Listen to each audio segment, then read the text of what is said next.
Du coup, bonjour à tous. C'est un talk qui va être un peu en mode crash test parce que j'ai fait beaucoup de changements, il y a plein de choses qui ont évolué. Moi, je suis vraiment débutante et en Scala et en fonctionnel. J'avais envie de parler de ça et j'avais envie d'expliquer un peu tous les concepts autour. Mais n'hésitez pas, si après la présentation, il y a des choses que vous voulez corriger, que vous voulez améliorer, venez me voir. C'est très ouvert. Du coup, moi, je me présente, je suis Charlotte Cavalier. Je suis développeuse back-end chez Equisense. On fait des objets connectés pour l'équitation. Donc, on part de la donnée et on essaie de la retranscrire dans des choses plus ou moins utiles. Vous pouvez me suivre sur Twitter. J'avais un compte Coding Game, mais ça a changé. Je ne suis plus chez Coding Game. Et du coup, moi, j'ai quand même quelques hobbies. D'abord, j'aime beaucoup la techno. J'apprends plein de choses. J'essaie de donner des talks le plus souvent possible. J'aime beaucoup les jeux. Et plus que tout ça, j'aime beaucoup ma grand-mère. Alors, ma grand-mère, c'est une personne qui est exceptionnelle, qui est très ouverte d'esprit, qui est très moderne, on peut dire. Elle est assez connectée. Elle me parle souvent sur Facebook, elle a Skype, elle a pas mal de choses. Mais comme toutes les grand-mères, c'est le genre à vous demander de réparer son imprimante quand l'imprimante ne marche plus. Donc, elle n'a pas trop de bagages scientifiques. Et quand elle me pose des questions sur ce que je fais tous les jours, des fois, c'est un peu compliqué. Et c'est ce qui s'est passé il y a quelques temps, quand j'écrivais ce talk. Elle m'a demandé sur quoi j'étais en train de travailler.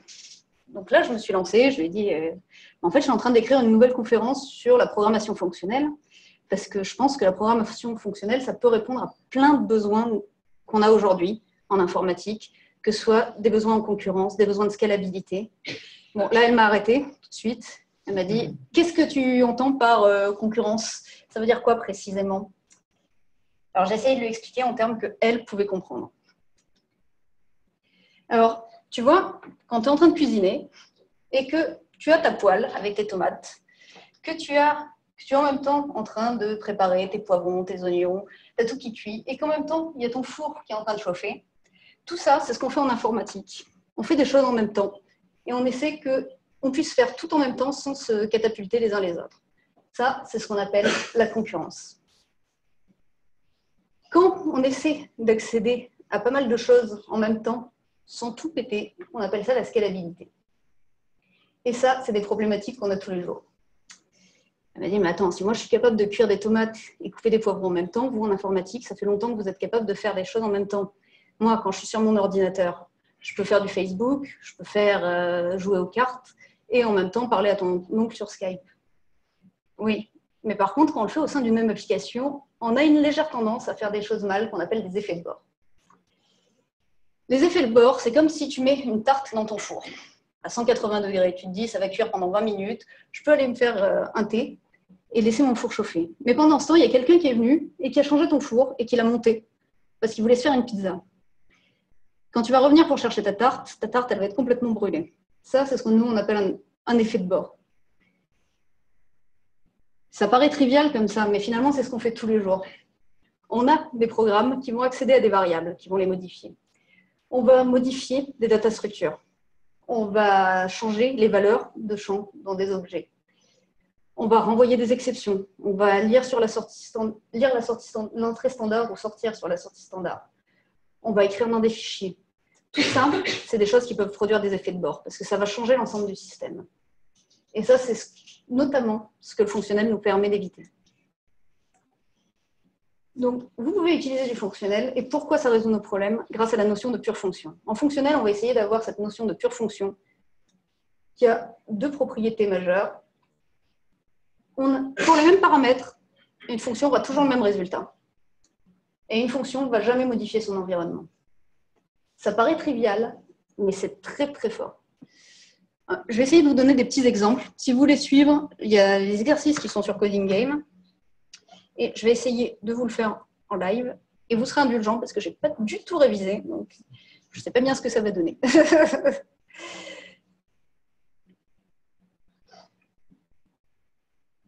Et je ne sais pas me servir d'un Mac, cela dit. Pour faire ce scroll. Non, je veux cliquer. D'accord. Il faut juste ne pas appuyer trop fort. Si tu appuies trop fort, tu arriveras ça.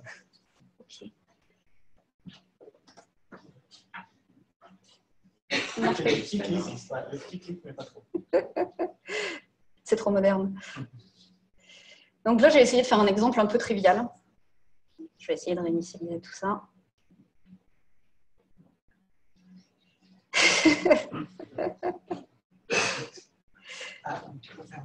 Oui, je suis en train. Imaginons, j'ai une variable. Alors déjà, là, j'ai fait des variables. En ce cas-là, on évite.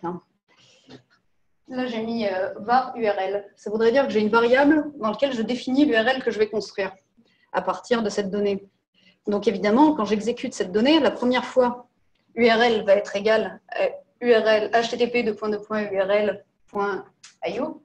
Mais la deuxième fois, j'aurai concaténé 2 fois. J'aurai modifié ma variable. Donc ma variable va être modifiée 2 fois. Tout ce qu'on veut, finalement, en ce cas-là, on peut se permettre de ne plus modifier des variables en les définissant comme valeur. Hop. Donc, après tout, on n'a pas du tout besoin d'affecter cette variable, on peut juste la retourner.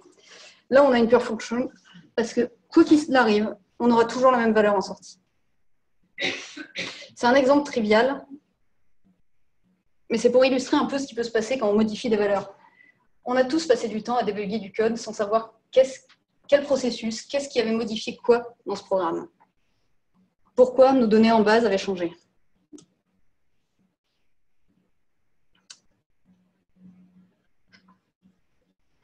Alors, vous pouvez vous dire, là je vous dis qu'on ne doit pas modifier des choses, vu qu'on va faire des pures fonctions.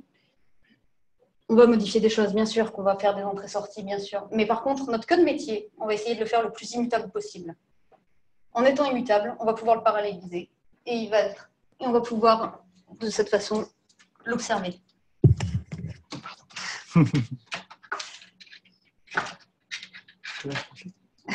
Merci. Merci. Hop.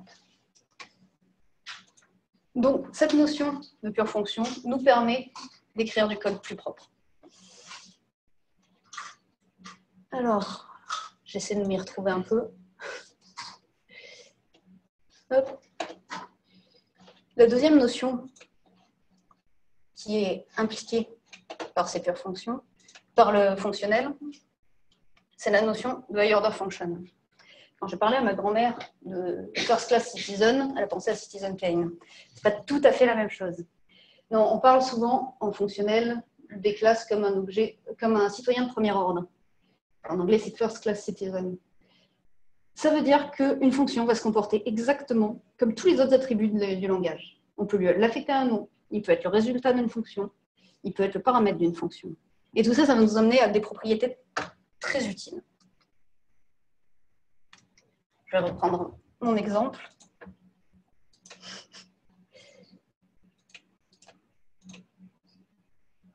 C'est compliqué, hein?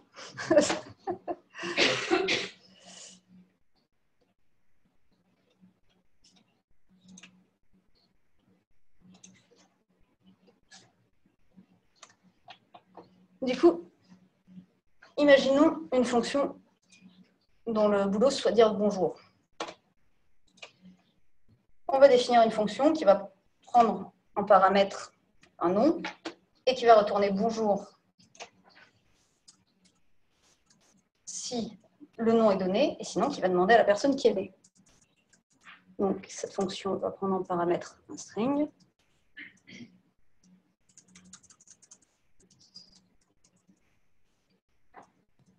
Si vous voyez des erreurs de ce cas-là, vous avez le droit de le dire. Hein. Je n'en fais pas professionnellement, c'est juste pour le plaisir.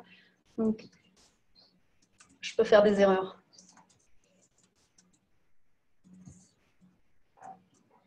Et du coup, si le nom est un petit, ça doit être isempty.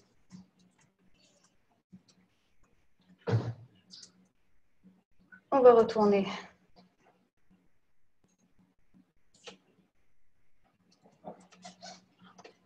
ah oui, d'accord. C'est trop compliqué pour nous. On va le faire sans copier-coller. Hein.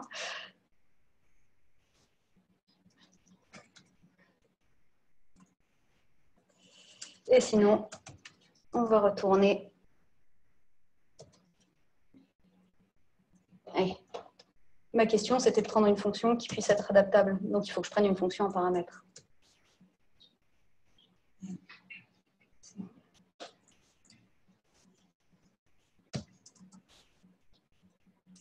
retourner.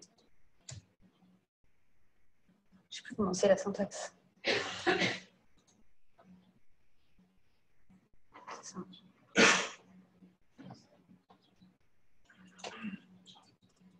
Ouais. Pardon? Si tu sais zoomer sur un Mac, j'espère.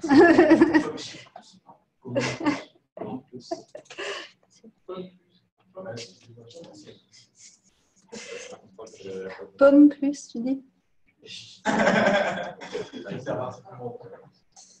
Ça marche? Ça marche. Merci. Désolée. Linux me pervertit. Et du coup, là, je vais pouvoir appliquer ma fonction f sur name.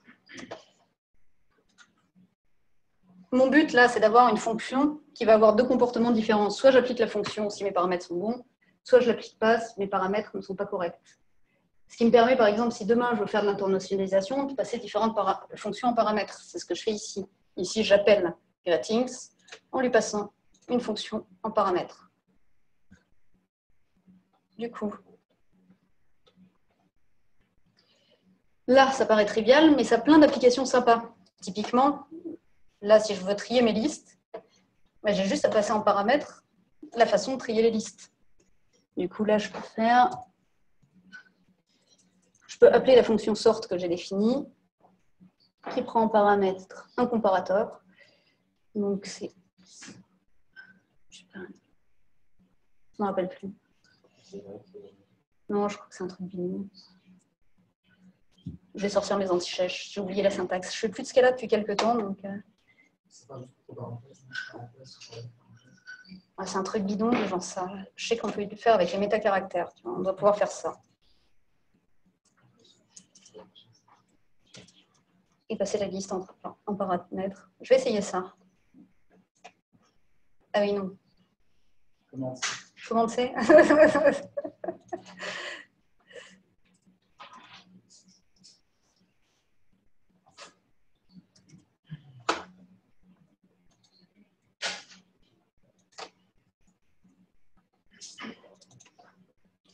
Et là, si je veux le faire sur la taille, il suffit que j'appelle le caractère .size. Size, length.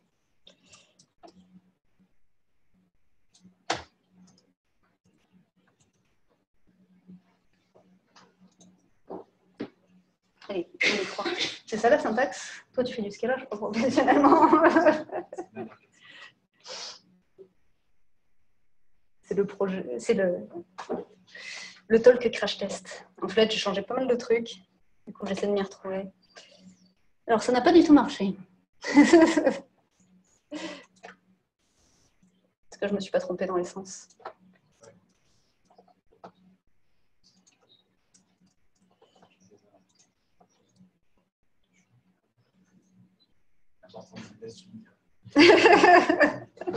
Voilà, c'est les tests unitaires qui valident. Donc,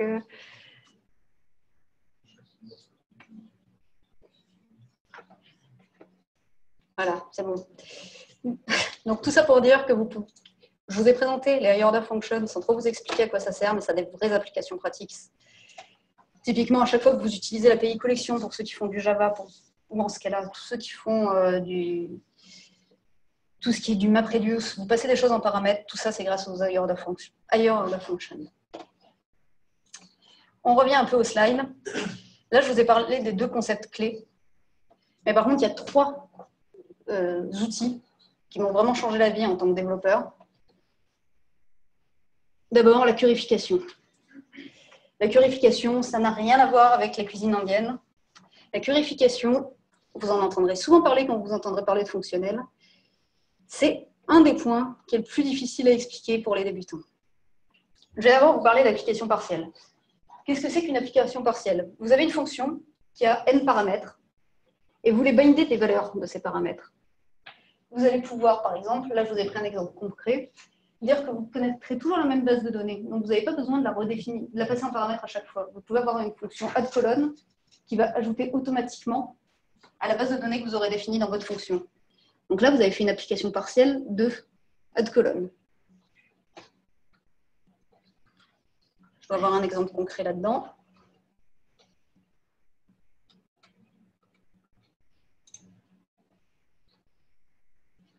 Là, par exemple, j'ai une fonction qui calcule l'aire d'une figure géométrique. Ah ben, là, c'est déjà résolu, je crois. Sur cet exemple, quand je calcule l'aire d'un cercle, je bind automatiquement mat.py. Je n'ai pas besoin de repasser pi en paramètres. Je sais que si je veux calculer l'aire d'un cercle, ce sera cette formule-là que je dois appliquer. De la même façon, si je veux calculer l'aire d'un carré, je n'ai pas besoin de passer les deux paramètres. Je peux en passer qu'un. Je bind donc les paramètres de façon à n'en avoir qu'un. On n'est donc que sur des applications partielles. Cette notion d'application partielle, elle va nous servir à comprendre ce que c'est que la curification. Parce que la curification, c'est une série d'applications partielles qui va passer à chaque fois un paramètre à la méthode. Là, c'est un exemple que j'ai fait hier. On a une fonction multiplication, qui prend deux paramètres, qui multiplie x et y. Si je décide de la faire en mode purifié, c'est la méthode que j'ai en dessous, je vais avoir un paramètre puis un autre paramètre. Ça veut dire que d'abord, je vais faire une fonction résultante qui va appliquer un paramètre, et à cette fonction résultante, je vais appliquer un deuxième paramètre. C'est ce que je fais juste en dessous. Là, je fais une purification de la fonction multiplie, et cette purification me donne une fonction qui envoie de int vers int, donc qui ne prend plus qu'un seul paramètre. Et à cette fonction-là, je rapplique un paramètre.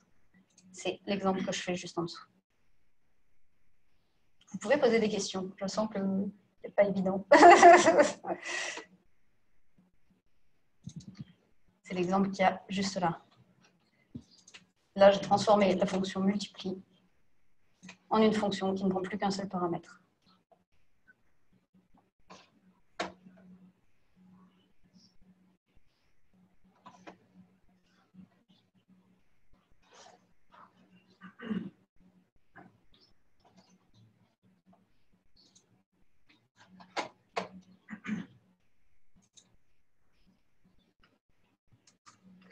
Donc, là, quelques schémas que j'ai piqués sur Internet, sur ce site, parce que j'ai trouvé que c'était plus clair, sur les applications, la différence entre une application partielle et de la purification.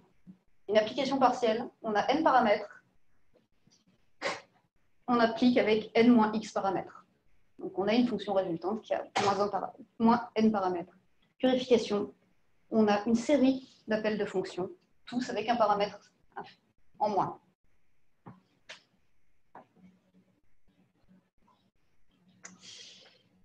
Ça, c'est pour la purification. Le deuxième concept clé dont vous entendrez toujours parler quand vous faites du fonctionnel, c'est la récursion. Ça, je pense que vous en avez tous fait à l'école. La récursion, c'est l'art de s'appeler soi-même. Donc, normalement, du premier coup cette fois, je m'améliore.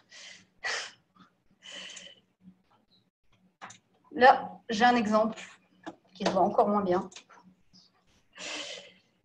où je fais une fonction qui retourne la liste de Fibonacci, les x premiers éléments de la liste de Fibonacci. Donc à chaque élément, si la taille n'est pas nulle, je vais ajouter un nouvel élément qui sera la somme des deux éléments précédents. Tout le monde est au clair sur la suite de Fibonacci? Si je suis dans un des cas d'arrêt, je retourne soit l'élément 0, soit je crée une liste soit avec 0, soit je concatène 1, parce que c'est le cas numéro 2. Il me faut toujours au moins deux éléments pour pouvoir concaténer les deux éléments précédents. Et sinon, je rappelle la fonction Fibonacci sur la liste jusqu'à ce que j'ai obtenu la taille que je voulais. Jusqu'à ce que je sois l'élément que je voulais calculer, je rappelle la fonction. Ça, c'est de la récursion. Mais ce qui va nous intéresser, c'est de faire de la récursion, ce qu'on appelle tail recursion, la récursion terminale, parce que ça sera bien plus efficace en mémoire. Je n'ai pas acheté ma pâte à modeler. La récursion terminale, en fait, on ne va rien stocker en mémoire. Là, ce qui se passe, à chaque étape où vous comptez, vous mettez un élément temporaire dans la mémoire, et quand vous arrivez au cas d'arrêt, vous repassez à toutes les étapes de la mémoire pour reconcaténer les éléments et recréer la liste. Dans une récursion terminale, on va utiliser un accumulateur qu'on va passer en paramètre à chaque fois. Comme ça, quand on arrive sur la condition d'arrêt, on a déjà la liste terminée. On n'a rien à stocker en mémoire. Donc au niveau de la mémoire, c'est très efficace. D'autant que là, je prends l'exemple de Scala. Scala a optimisé ça. Donc si vous faites du Scala, de préférence, utilisez de la récursion terminale. J'espère que tu pourras préciser tout ce que je dis.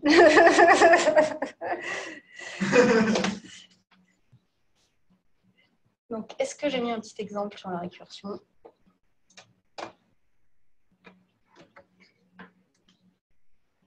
Voilà.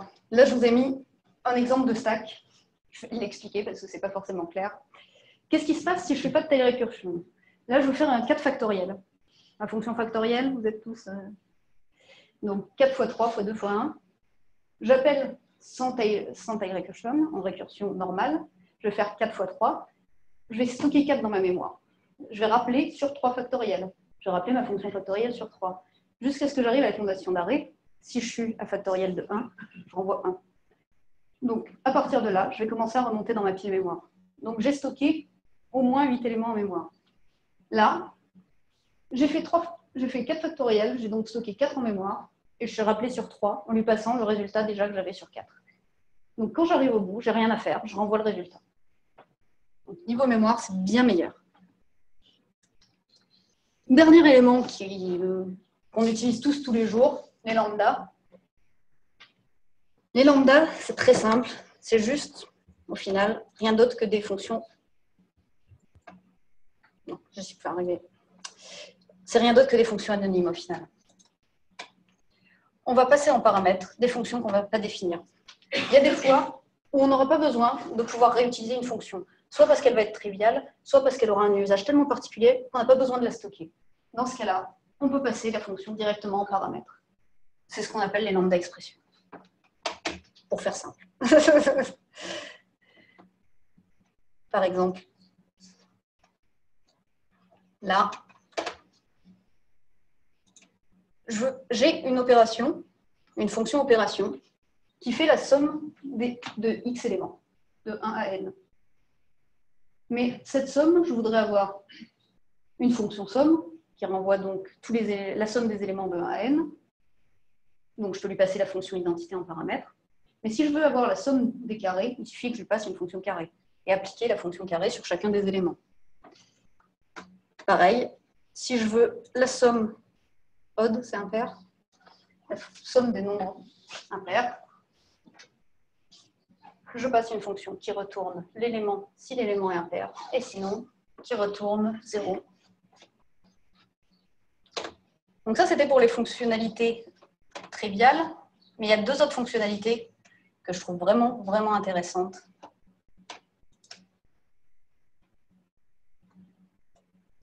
Tout d'abord, les options.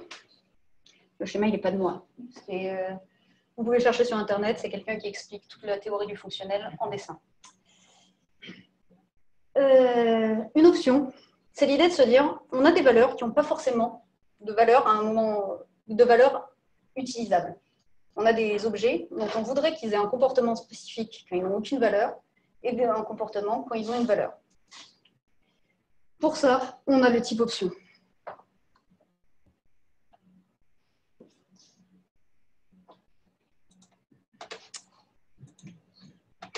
Le type option, c'est super fort.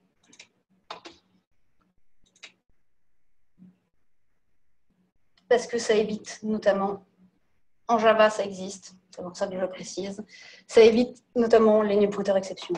Pour toutes les valeurs, pour toutes les absences de valeurs, vous définissez un comportement.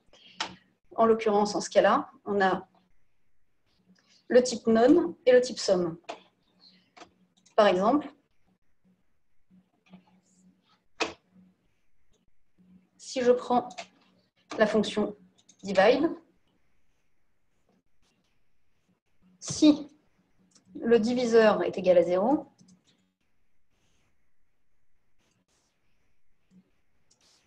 je vais pouvoir retourner un non. Je n'ai aucune division qui devrait être divisée par 0. Je n'ai pas de valeur pour une division par 0. Dans les autres cas, je vais retourner le résultat de la division dans quelque chose qui l'encapsule.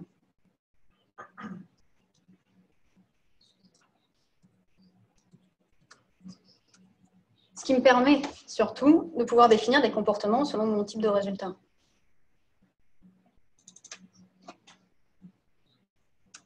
Là, par exemple, alors, attendez.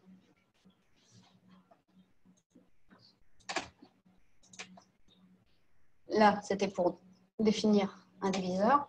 Si je veux avoir un comportement spécifique lorsqu'on divise par 0, par exemple, retourner 0, je vais pouvoir juste appeler la fonction divide. Qu'est-ce que j'ai fait?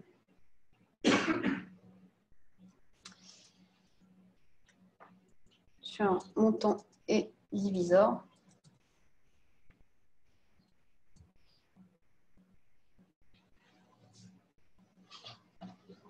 Et, ouais, j'ai entendu. Et retourner 0 si je n'ai pas de résultat. De la même façon, je peux décider d'appliquer une fonction sur le résultat s'il y a quelque chose de défini, ou alors de définir un comportement par défaut. Typiquement, je pourrais faire divide.fold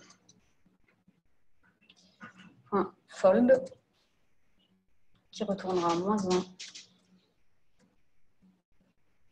Ou alors, je ne sais plus ce que je demande. C'est x carré.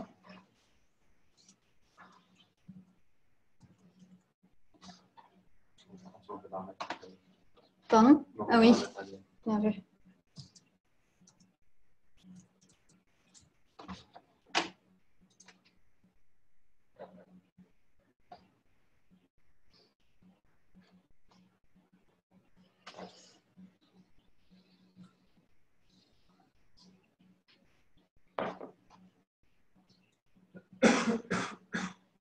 Donc là, ça marche, et là, ça doit marcher.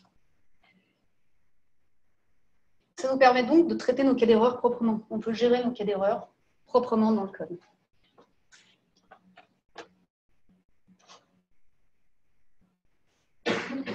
Le compilateur Scala. Et voilà, ça passe. Deuxième type que je voudrais absolument vous présenter, c'est... Ouais, ça c'était pour vous expliquer pourquoi c'était bien les options, mais je vous l'ai dit à l'oral. Ça existe aussi en Java, vous pouvez en faire. Ça a été introduit en Java 8, donc pour ceux qui feraient du Java, n'hésitez pas, ça vous évite les NPE. Les futurs. Les futurs, c'est facile à expliquer. Imaginons, vous commandez des pizzas. Ah, c'était pas ça mon exemple. On recommence. Si, c'est ça. Vous commandez des pizzas, parce que vous avez la dalle. Mais pendant ce temps, vous pouvez vous asseoir et prendre un café. Et vous mangerez vos pizzas quand elles arriveront. Une future, c'est juste ça. C'est exactement l'exemple que j'ai codé dans mon exercice. Un peu de choses près. Vous êtes en train de cuisiner une tarte à la tomate. C'est ce que faisait ma grand-mère à ce moment-là. Vous vous rendez compte que vous n'avez plus de tomates. Vous pouvez demander à votre petite fille d'aller chercher les tomates. Et pendant ce temps, vous pouvez préparer les oignons, préparer les poivrons, commencer à cuire tout ça et rajouter les tomates juste au moment où elles arrivent. C'est ce que vous allez faire avec des futurs.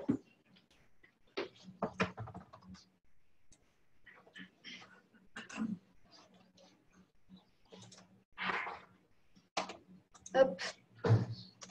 Là, je vous mets un petit exemple pour vous montrer comment se comportent les futurs.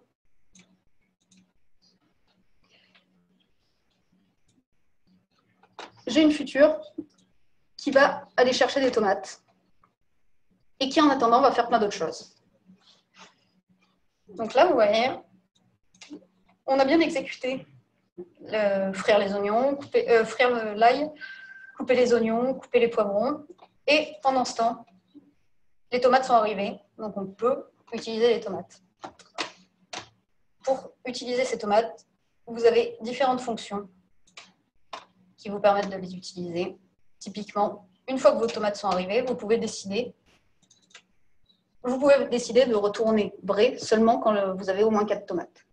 Donc vous utilisez la fonction map qui vous permet, si vous avez au moins 4 tomates, de retourner vrai.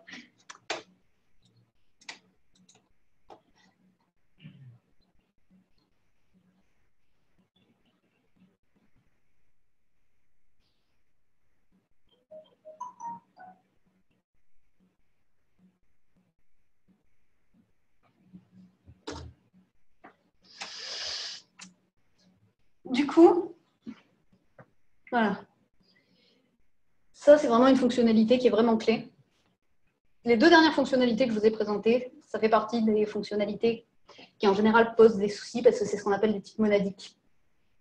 Je ne vais pas rentrer dans les détails, on pourra aller plus loin pour expliquer ce que c'est des monades plus tard, mais ça fait partie des types qui vous permettent d'encapsuler des choses et de voir des traitements optimisés. C'est ce qui font la force du fonctionnel. Du coup, je vais en rester là pour aujourd'hui sur ce que fait Scala. Si vous voulez apprendre à faire une coca, c'était mon running gag depuis le début, c'est la recette de ma grand-mère, Marc Desposé. Et sinon, si vous voulez retrouver l'exercice, vous pouvez retrouver les exercices sur Tech.io. Et sinon, vous pouvez me contacter, me voir pendant l'apéro et me dire tout ce que vous voulez améliorer dans cette présentation. Merci à vous.